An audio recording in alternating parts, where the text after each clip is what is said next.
पळत पळत त्या ठिकाणी देव येतात.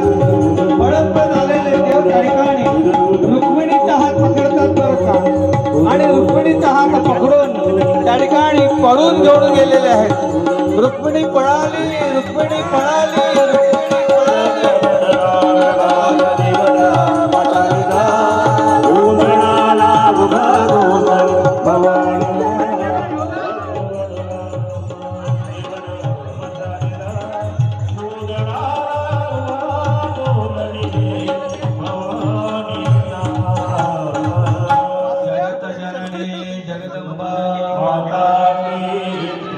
देव आणि रुक्मिणी पळून गेले.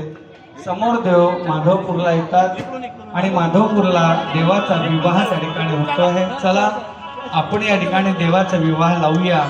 सुंदर असं शहनाई वादन त्या ठिकाणी. बसा सर्वांनी.